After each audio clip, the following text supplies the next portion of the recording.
So I just wanted to go through what I did on stream today because the enemy spawning system is more or less done. A couple of bugs here and there that I'm probably gonna spend the next week to weed out. But otherwise, everything is looking great. So let's just dive right into it. The project files you can find on this post. Of course, as usual, it's Patreon only.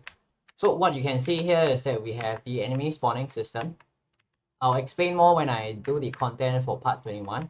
For now, you can just go to the, if you have the project files, just go to the enemy spawner and then you can look at the spawn manager as well as the event manager. The spawn manager is responsible for generating the waves, and then you can look at the wave data. They are scriptable objects and you can just assign different attributes to the wave.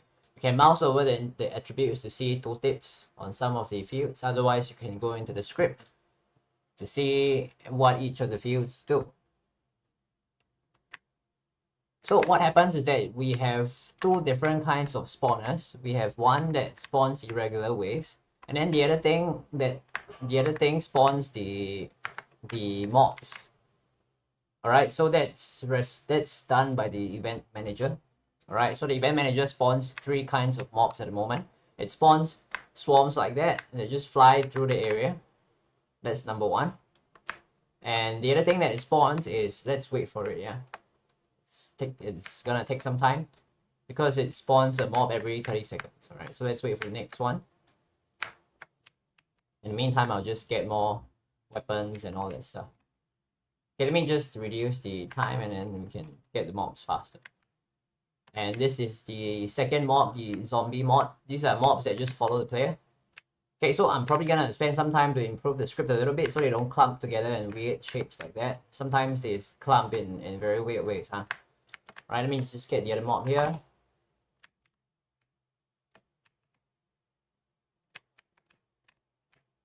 Right, so another zombie mob. I want to show you the flower wall because that looks really nice. Let me just see if we can get that.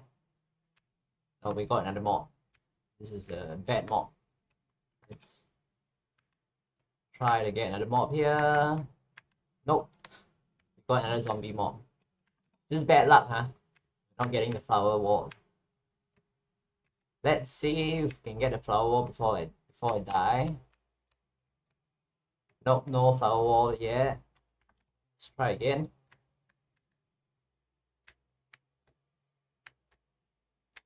Still a zombie mob. This is really bad luck. I'm just trying to expedite the process as much as possible. Still another bad mob. Oh my god. This is terrible. I'm sure the flower wall is in there. There we go. We have a flower wall now. There. Yeah. So you can play around with... It looks very exciting now, right, the game? So you can play around the event manager and the spawn manager. And look at the scripts. The scripts are all here. You can just double click here or double click here. As for the scriptable objects, you can find them under the scriptable object and wave data. And then you can find the waves. The waves are there to generate the individual waves, and then you have the mobs. And then the mobs are there for us to generate different kinds of mobs. Alright, and then for the mobs themselves, you will find the prefab under enemies, and then you will see there's a mob bat, and there's a regular bat, there's a flower mob. There's a red bat, this is just regular. This is just one of the enemies, and then we have a mob zombie, and then we have a zombie. Okay, the reason we have mob variants is because the mob variants have different collider settings and they have different move speeds. The mobs move a little bit faster, and then the flower wall, of course, it moves a little slow.